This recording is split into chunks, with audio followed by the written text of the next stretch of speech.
안녕하십니까. 8시 반의 남자 정원수 집사입니다. 어제 워룸이라는 또 영화를 제가 한번 봤습니다.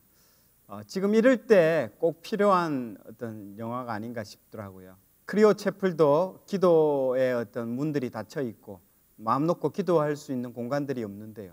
각 가정마다 이 워룸을 만들어서 기도하는 공간들을 확보하고 하나님과 친밀한 기도의 어떤 그런 시간들과 공간들을 확보했으면 좋을 것 같습니다. 자, 27장 내용입니다. 자, 사울에게 쫓기는 다윗의 어떤 모습들을 지난 시간에 이어서 계속 보도록 하겠습니다. 자, 오랜 도망자 신세로 지칠 대로 지친 우리 다윗이 블레셋으로 이제 드디어 망명을 결정하게 됩니다. 그런데 이게 웬일입니까? 하나님께 묻지도 않고 결정을 내리게 되죠. 다윗은 여러 번 사울을 살려주지만 본인의 마음속에는 이러다가 언젠가는 잡힐지 모른다는 그 두려움이 있었죠. 이 결정은 정말 뼈아픈 그 결정이 되게 되는 것입니다.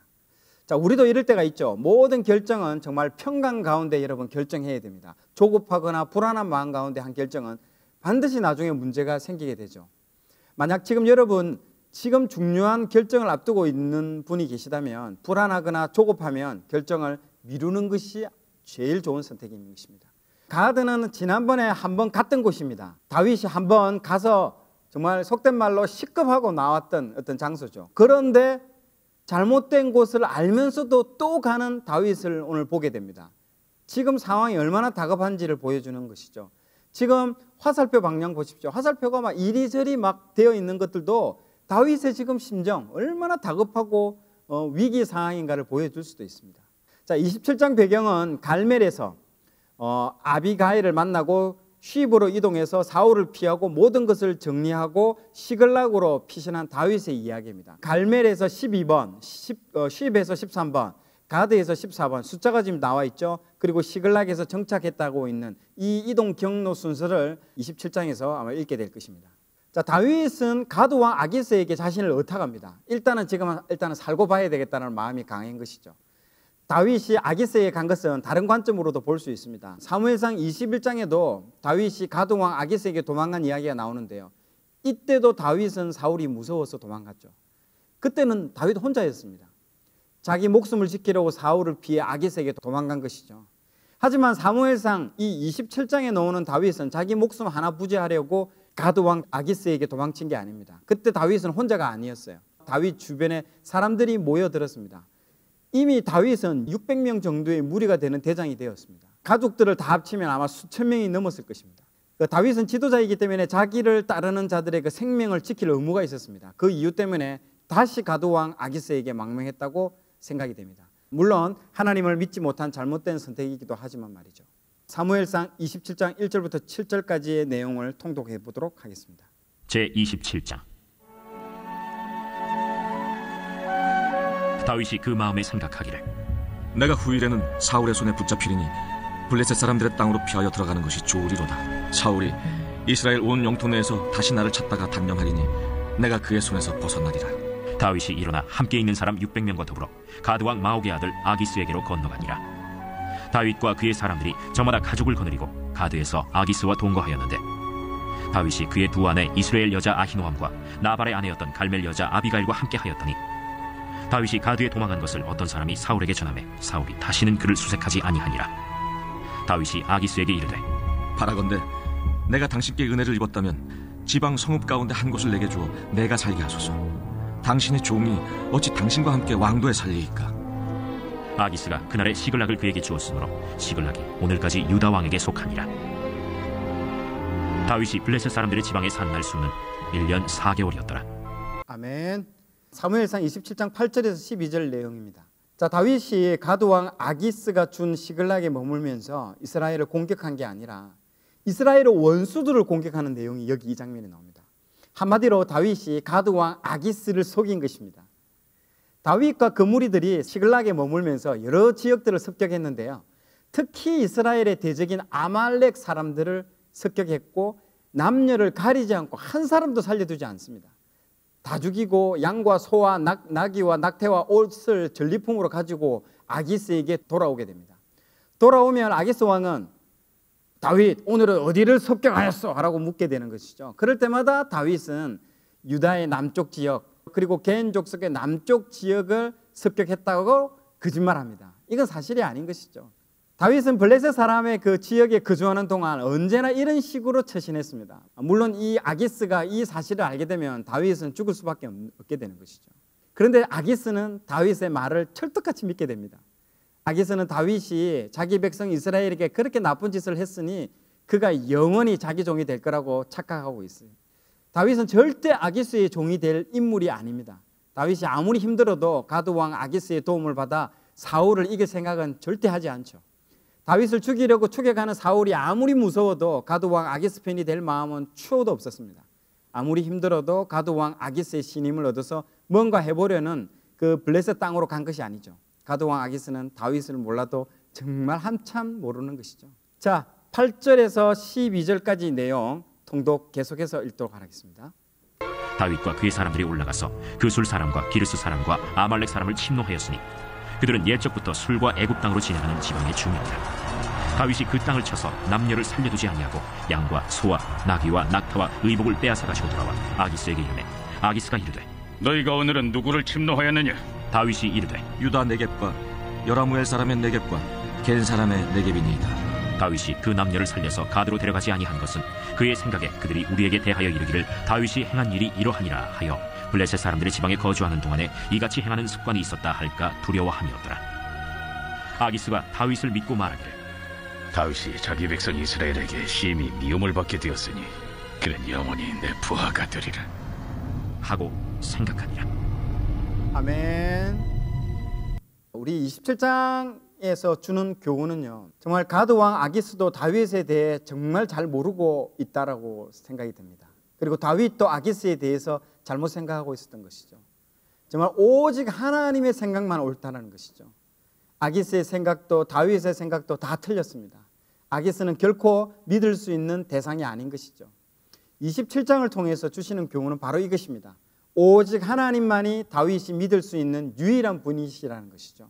자, 28장 초반에는 아기스가 다윗에게 이스라엘과의 그 전쟁에 블레셋 편으로 참가하라고 요구를 합니다. 자, 이것은 정말 곤혹스러운 장면이죠. 앞으로 이스라엘 왕이 될 사람인데 자기 민족에게 칼을 겨눠야 하고 이것은 나중에 왕이 되는데 결정적인 결격 사유가 되는 심각한 상황입니다. 그렇다고 블레셋 아기스 왕의 요청을 거절하면 죽을 수밖에 없는 또 상황이 되는 것이죠. 정말 다윗의 입장에서는 진퇴양난의 상황에 직면한 것이죠. 이래서 다윗이 블레셋으로 가면 안 되는 것이었죠. 하나님께 묻지 않고 들어간 결과인 것이죠. 자신의 꾀로, 자신의 생각으로 만든 그 쓴 열매를 이제 받게 되는 것이죠. 자, 어쨌든 다윗은 지금 상황에서 따라갈 수밖에 없는 상황이었습니다. 블레셋 군대가 모여서 이제 수넴에, 지금 지도상에서 보는 이 수넴에 진을 딱 쳤습니다. 사울도 온 이스라엘 군대를 집결시켜서 어디에? 갈보아 그 산에서 진을 딱 쳤습니다. 사울은 블레셋 군의 진들을 보고 두려워서 이제 마음이 몹시 막 흔들리고 떨렸습니다.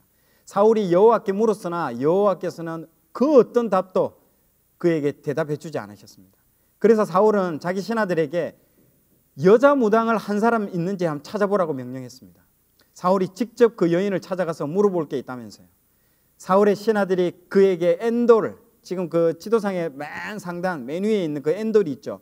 그게 엔돌에 있는 영험한 무당이 한 사람이 있다라고 대답을 딱 해주죠. 신접한 여인이라고 딱 나오는데요. 그 신접한 여인이 무당을 맡듯하는 것입니다. 사울이 솔직히 이전에 이 나라 안에서 무당과 박수를 모조리 쫓아냈는데 무당을 쫓아낸 그 사울이 무당을 만나러 가는 정말 어처구니 없는 상황이 지금 벌어지고 있는 것이죠. 정말 하나님은 모세 오경 율법을 통해서 영매술사 무당들을 다 없애라고, 출애굽기 22장 18절에는 너는 무당을 살려둘지 말라라고 하나님이 언급을 하고 있는데도 불구하고 본인이 하나님께 응답을 못 받으니까 너무 답답해서 사울이 그 무당을 찾으러 가는 장면이 여기에 나오고 있습니다. 자, 이 사건 또한 사무엘 전체 주제인 하나님을 존중히 여기고 멸시하는 것을 뚜렷하게 비교해서 보여주는 사건이기도 하죠. 사무엘상 28장 하반절은 사무엘의 그 탈을 쓴 귀신의 말에 큰 충격을 받은 사울의 이야기가 나옵니다. 사단 마귀는 정말 우리를 속이는 자입니다. 목소리와 그 모습을 모방해가지고 우리를 속이고 미혹하고 있는 자인 것을 여러분 알고 절대 속지 마시기 바랍니다. 그래서 이 28장에는 정말 사람들이 궁금해합니다. 정말 이 사람이 사무엘 맞냐고. 그런데 절대 사무엘이 아닙니다. 사무엘 모습을 하고 사무엘 목소리를 똑같이 흉내낸 귀신의 모습인 거죠. 자, 이 귀신이 정말 귀신같이 알고 예언을 해주는 내용이 여기 나옵니다. 뭘 예언해 주나요? 하나님께서 사울에게 무엇을 말씀해 주셨는지 정확하게 알고 있습니다. 사울이 하나님 앞에 저지른 죄가 무엇인지 정확하게 알고 있는 것이죠. 게다가 하나님께서 무엇을 하실지 귀신같이 알고 있습니다. 이 어떤 말들을 딱 해주냐면요. 첫 번째, 이미 이 나라의 왕위를 너의 손에서 빼앗아 다윗에게 주었다. 두 번째, 여호와께서는 이제 너와 함께 이스라엘도 블레셋 사람의 손에 넘겨줄 것이다.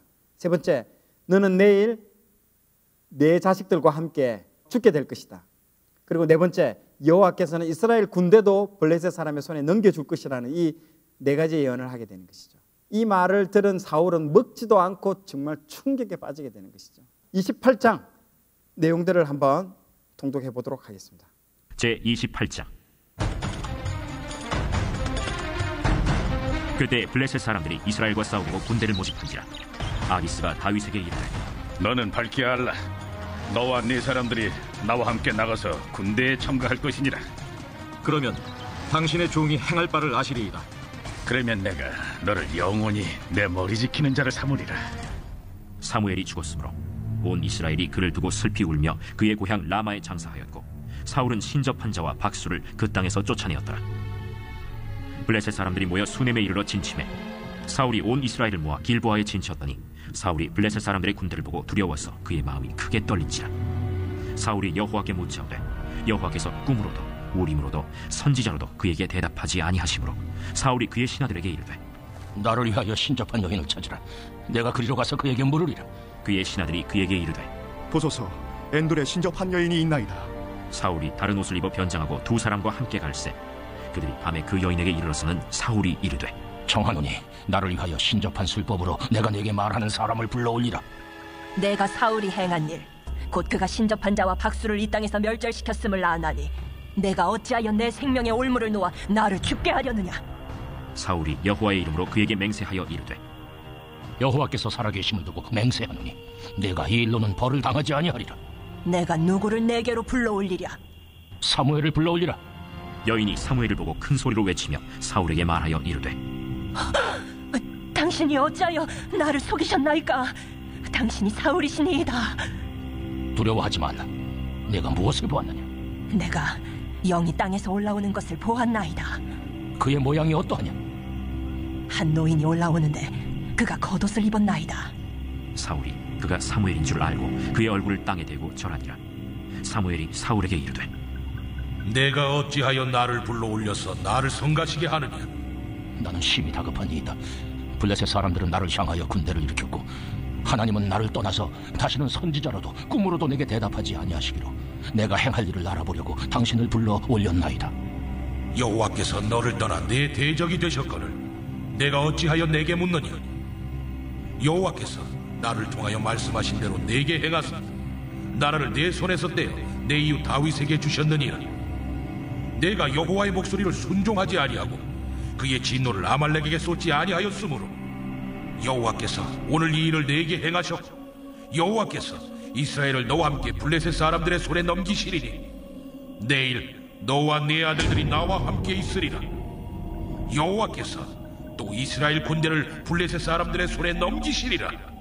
사울이 갑자기 땅에 완전히 엎드러지니 이는 사무엘의 말로 말미암아 심히 두려워하며 또 그의 기력이 다하였으니 이는 그가 하루 밤낮을 음식을 먹지 못하였음이니라.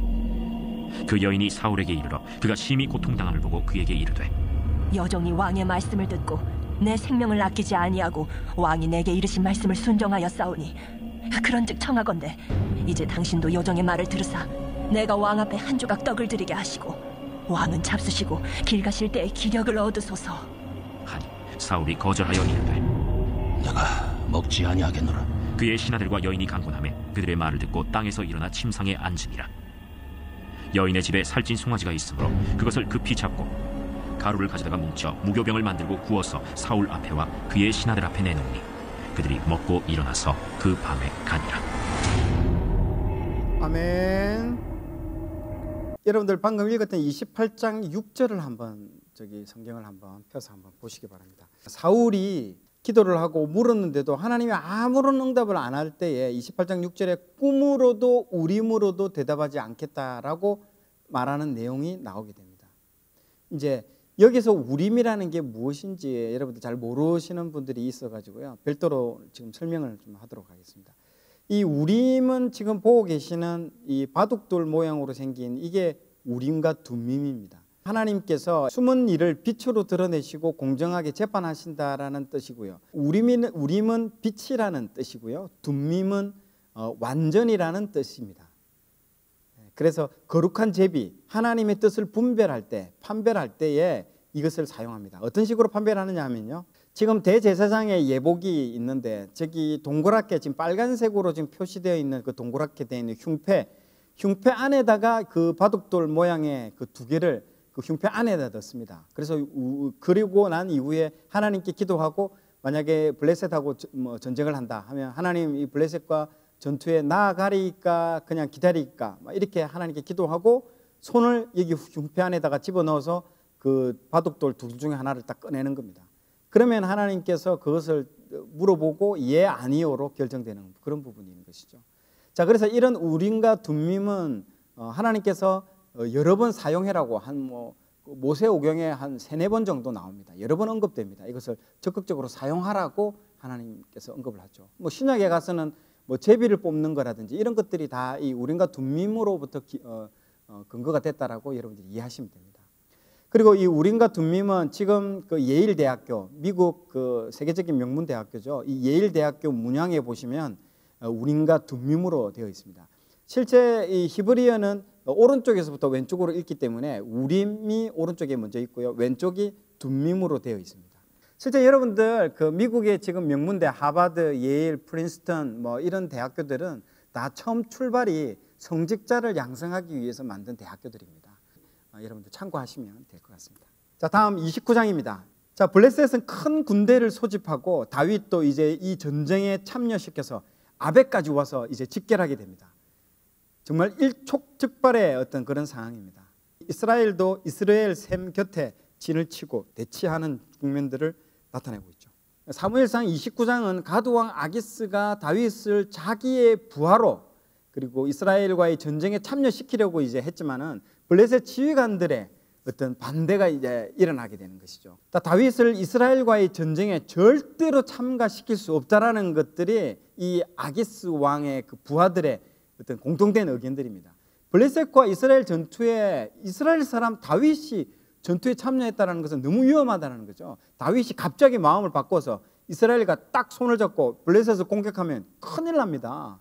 그래서 아기스 왕이 다윗에게 떠나라고 그 부하들의 어떤 그 의견들을 그냥 받아들이고 이제 다윗에게 떠나라고 명령하게 되죠. 다윗은 정말 하나님의 은혜로 이 위기 상황을 모면하게 되는 내용이 여기에 29장에 등장하게 됩니다. 블레셋 왕이 떠나라고 하니까 다윗이 아쉬워하며 왜 저에게 싸우지 못하게 합니까? 하면서 이런 연기하는 모습도 나오는데요. 이것 또한 정말 재미있는 포인트입니다. 다윗의 연기하는 장면도 아마 재미있게 보시면 아마 재미있을 것 같습니다. 자, 29장 사무엘 29장 읽도록 하겠습니다. 제29장. 블레셋 사람들은 그들의 모든 군대를 아벡에 모았고 이스라엘 사람들은 이스라엘에 있는 샘 곁에 진쳤더라. 블레셋 사람들의 수령들은 수백 명씩 수천 명씩 인솔하여 나아가고 다윗과 그의 사람들은 아기스와 함께 그 뒤에서 나아가더니 블레셋 사람들의 방백들이 이르되 이 히브리 사람들이 무엇을 하려느냐? 아기스가 블레셋 사람들의 방백들에게 이르되 이는 이스라엘 왕 사울의 신하 다윗이 아니냐? 그가 나와 함께 있은 지 여러 날 여러 해로 돼 그가 망명하여 온 날부터 오늘까지 내가 그의 허물을 보지 못하였노라. 블레셋 사람의 방백들이 그에게 노한지라. 블레셋 방백들이 그에게 이르되 이 사람을 돌려보내어 왕이 그에게 정하신 그 처소로 가게 하소서. 그는 우리와 함께 싸움에 내려가지 못하리니 그가 전장에서 우리의 대적이 될까 하나이다. 그가 무엇으로 그 주와 다시 화합하리이까? 이 사람들의 머리로 하지 아니하겠나이까? 그들이 춤추며 노래하여 이르되 사울이 죽인 자는 천천히요 다윗은 만만히로다 하던 그 다윗이 아니니까. 아기스가 다윗을 불러 그에게 이르되 여호와께서 살아계심을 두고 맹세하노니 내가 정직하여 내게 온 날부터 오늘까지 내게 악이 있음을 보지 못하였으니 나와 함께 진중에 출입하는 것이 내 생각에는 좋으나 수령들이 너를 좋아하지 아니하니 그러므로 이제 너는 평안히 돌아가서 블레셋 사람들의 수령들에게 거슬러 보이게 하지 말라. 내가 무엇을 하였나이까? 내가 당신 앞에 오늘까지 있는 동안에 당신이 종에게서 무엇을 보셨기에 내가 가서 내 주 왕의 원수와 싸우지 못하게 하시나이까? 네가 내 목전에 하나님의 전령같이 선한 것을 내가 아나. 블레셋 사람들의 방백들은 말하기를 그가 우리와 함께 전장에 올라가지 못하리라 하니 그런즉 너는 너와 함께 온 네 주의 신하들과 더불어 새벽에 일어나라. 너희는 새벽에 일어나서 발거든 곧 떠나라. 이에 다윗이 자기 사람들과 더불어 아침에 일찍이 일어나서 떠나 블레셋 사람들의 땅으로 돌아가고 블레셋 사람들은 이스라엘로 올라가니라. 아멘. 30장 내용입니다. 자, 다윗과 무리들이 이 블레셋 군대 일원으로 이스라엘과 싸우려고 시글락을 잠시 비웠습니다. 그런데 이 잠시 비운 그 3일 동안 놀라운 일이 일어납니다. 그때 아말렉이 이 시글락을 쳐들어왔습니다. 그리고 다윗과 그의 모든 부하들의 그 가족들을 포로로 다 끌고 가버렸습니다. 그리고 그 성읍을 전부 다 불태워버린 것이죠.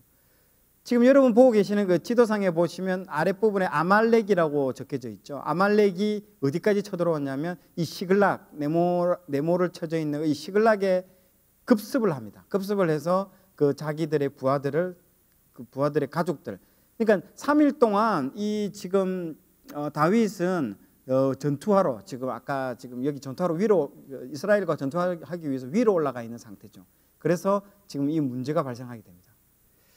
자, 이 상황을 보고 돌아와 보니까 완전히 이제 뭐 성읍은 다 불타 있죠. 가족들은 다 끌려갔고 없으니까 이 상황을 보고 크게 낭망합니다. 다윗과 그의 부하들은 목 놓아 울고 있습니다. 군인들이 저마다 아들, 딸들을 잃고 마음이 아파가지고 심지어는 그냥 다윗을 돌로 치자고 말할 정도였으니까 다윗은 정말 큰 공경에 빠졌습니다. 그러나 다윗은 자기가 믿는 여호와 하나님을 더욱 굳게 의지하였습니다. 다윗이 하나님의 마음에 합한 위대한 왕이 될 수 있었던 이유는 바로 여기에 있었던 것이죠. 자기 부하들에게 돌에 맞아 죽을 큰 공경에 빠졌지만은 다윗은 사람들의 반응에 절대 흔들리지 않았습니다. 힘들고 어려운 상황 속에도 다 하나님을 더욱 굳게 의지하는 다윗이 정말 멋있게 보이는 것이죠. 아말렉을 추격하는 것은 하나님의 뜻인지 아닌지 이제 다윗이 물어봅니다. 하나님께서 답변을 주시죠. 틀림없이 너희들이 그 사람들을 아말렉을 따라잡고 또 틀림없이 되찾을 것이라고 하나님께서 응답을 탁 주십니다. 하나님의 그 응답을 받자마자 곧바로 추격합니다. 아말렉을 따라가는 도중에 시글락을 습격했던 그 애굽 소년을 만나게 되고 그 애굽 소년이 아말렉 사람의 노예로 있던 그 소년인 것을 알게 되죠. 그리고 사흘 전에 그 소년이 병에 들자 그 소년을 버리고 다 떠나버리게 되는 것이죠. 그 아말렉 사람들이. 그래서 이 소년의 도움을 받아가지고 아말렉 군대를 결정적으로 찾을 수 있게 되는 계기가 되는 것입니다. 자, 다윗이 아말렉이 병들었다고 버리고 간 종에게서 정보를 얻으면서 지금 지도상에서 보는 것과 같이 그 시글락에서부터 지금 남쪽까지 쭉 추격하면서 따라갑니다. 결국에는 그 다윗은 아말렉을 쳐서 대성을 거두게 됩니다. 다윗은 아말렉에게 약탈당하였던 모든 것을 되찾습니다. 그리고 아말렉과 싸운 사람들과 낙오한 사람들이 그 전리품을 함께 나누는 이야기들이 나옵니다. 정말 목숨을 걸고 싸운 사람들이 싸우지도 않는 사람하고 이 전리품을 나눠 갖는 것에 대해서 불만이 막 터져 나올 수밖에 없죠. 그런데 다윗은 이 사람들을 한 사람 한 사람 다 설득시키고 전리품을 다 공정하게 나누게 되는 것이죠. 자, 전쟁에 참여하지 않고 전리품을 받은 사람들은 어떤 생각을 느꼈을까요? 와, 이것이 하나님의 은혜로구나. 하나님은 정말 은혜와 자비가 풍성한 분이시구나. 이런 하나님의 그 성품을 다윗을 통해서 느끼게 되는 것이죠. 자, 30장 한번 읽어보도록 하겠습니다. 제30장. 다윗과 그의 사람들이 사흘 만에 시글락에 이른데 아말렉 사람들이 이미 네겝과 시글락을 침노하였는데 그들이 시글락을 쳐서 불사르고 거기에 있는 젊거나 늙은 여인들은 한 사람도 죽이지 아니하고 다 사로잡아 끌고 자기 길을 갔더라. 다윗과 그의 사람들이 성읍에 이르러 본즉 성읍이 불탔고 자기들의 아내와 자녀들이 사로잡혔는지라. 다윗과 그와 함께한 백성이 울 기력이 없도록 소리를 높여 울었더라. 다윗의 두 아내 이스라엘 여인 아히노암과 갈멜 사람 나발의 아내였던 아비가일도 사로잡혔더라. 백성들이 자녀들 때문에 마음이 슬퍼서 다윗을 돌로 치자 하니 다윗이 크게 다급하였으나 그의 하나님 여호와를 힘입고 용기를 얻었더라. 다윗이 아히멜렉의 아들 제사장 아비아달에게 이르되 원하건대 에봇을 내게로 가져오라. 아비아달이 에봇을 다윗에게로 가져가매 다윗이 여호와께 묻자와 이르되 내가 이 군대를 추격하면 따라잡겠나이까? 그를 쫓아가라. 내가 반드시 따라잡고 도로 찾으리라. 이에 다윗과 또 그와 함께한 600명이 가서 브솔 시내에 이르러 뒤떨어진 자를 거기 머물게 했으되 곧 피곤하여 브솔 시내를 건너지 못하는 200명을 머물게 했고 다윗은 400명을 거느리고 쫓아가니라. 무리가 들에서 애굽 사람 하나를 만나 그를 다윗에게로 데려다가 떡을 주어 먹게 하며 물을 마시게 하고 그에게 무화과 뭉치에서 뗀 덩이 하나와 건포도 2송이를 주었으니 그가 밤낮 사흘 동안 떡도 먹지 못하였고 물도 마시지 못하였음이니라. 그가 먹고 정신을 차리매 다윗이 그에게 이르되 너는 누구에게 속하였으며 어디에서 왔느냐? 나는 애굽 소년이여 아말렉 사람의 종이더니 사흘 전에 병이 들매 주인이 나를 버렸나이다. 우리가 그렛 사람의 남방과 유다에 속한 지방과 갈렙 남방을 침노하고 시골락을 불살랐나이다. 내가 나를 그 군대로 인도하겠느냐? 당신이 나를 죽이지도 아니하고 내 주인의 수중에 넘기지도 아니하겠다고 하나님의 이름으로 내게 맹세하소서. 그리하면 내가 당신을 그 군대로 인도하리이다. 그가 다윗을 인도하여 내려가니 그들이 온 땅에 편만하여 블레셋 사람들의 땅과 유다 땅에서 크게 약탈하였으므로 말미암아 먹고 마시며 춤추는지라. 다윗이 새벽부터 이튿날 저물 때까지 그들을 치매 낙타를 타고 도망한 소년 400명 외에는 피한 사람이 없었더라.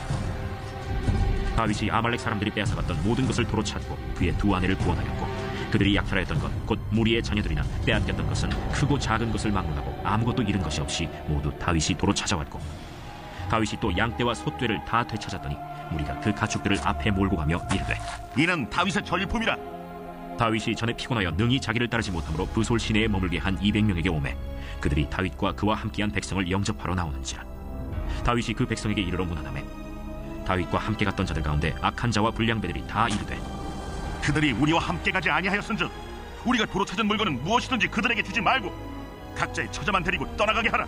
나의 형제들아, 여호와께서 우리를 보호하시고 우리를 치러 온 그 군대를 우리 손에 넘기셨은즉 그가 우리에게 주신 것을 너희가 이같이 못하리라. 이 일엔 누가 너희에게 듣겠느냐? 전장에 내려갔던 자의 분깃이나 소유물 곁에 머물렀던 자의 분깃이 동일할지니 같이 분배할 것이니라. 그날부터 다윗이 이것으로 이스라엘의 율례와 규례를 삼았더니 오늘까지 이르니라. 다윗이 시글락에 이르러 전리품을 그의 친구 유다 장로들에게 보내어 이르되 보라, 여호와의 원수에게서 탈취한 것을 너희에게 선사하노라 하고 베델에 있는 자와 남방 라못에 있는 자와 얏딜에 있는 자와 아로엘에 있는 자와 신못에 있는 자와 에스드모아에 있는 자와 나갈에 있는 자와 여라무엘 사람의 성읍들에 있는 자와 겐 사람의 성읍들에 있는 자와 홀마에 있는 자와 고라산에 있는 자와 아닥에 있는 자와 헤브론에 있는 자에게와 다윗과 그의 사람들이 왕래하던 모든 곳에 보내었더라. 아멘. 예, 31장.